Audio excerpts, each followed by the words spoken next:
The scream of flesh and blood, the intuitive sense of suffering of animals, and the prayer of a butcher. The story of the karma of killing does not arise only from deliberate acts of human cruelty. It is also vividly proven through the intuition and pain of living beings themselves as they face imminent death.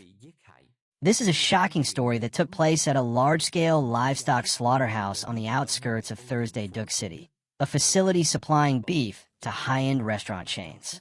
The incident happened on a heavily rainy afternoon. The air was damp and tinged with gloom.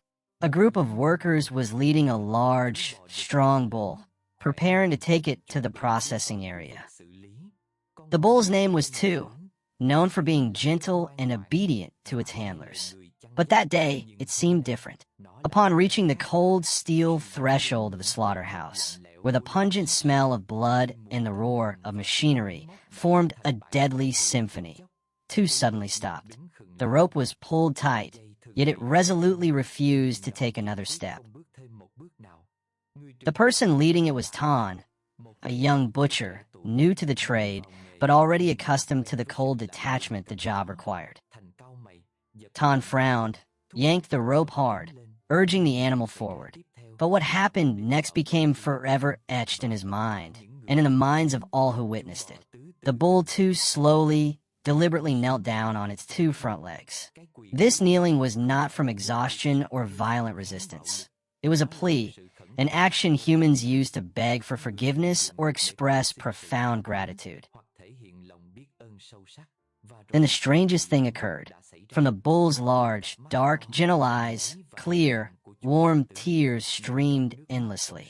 It cried, sobbed, and trembled, just like an abandoned child, or one who already knew the tragedy about to befall it.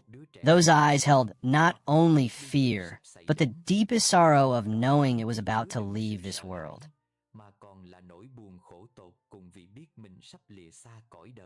Tan, the once cold-hearted butcher, suddenly felt a chill run down his spine. This sight shattered his ordinary understanding of animals. He began to feel that this creature, so often regarded as dull-witted, was in fact more sensitive and spiritually perceptive than humans. I shuddered. How could an animal know how to cry, how to beg like that? Its eyes seemed to plead, pleading for salvation. Tan later recounted in a choked voice, his hand tightly gripping the razor-sharp knife he used daily at the slaughterhouse. Mr. Lamb, a man with decades of experience in the trade, rushed over as well. He admitted, "We always think animals don't have emotions like humans. But this bull truly cried like that. It had read its own death sentence." Thu refused to move. It simply stayed there, kneeling and continuing to shed tears. The workers, men who had slaughtered cattle for years and whose emotions had long been hardened, were suddenly softened. They no longer pulled the bull forward. Many began to cry along with it. Thu's pain struck deeply, awakening consciences that had long been dormant.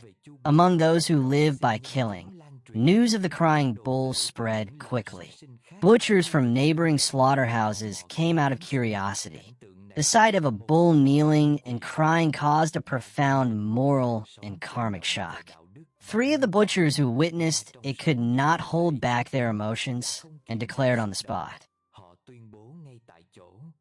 "In front of everyone, we declare that from this moment on, we will never forget the image of this bull's tears.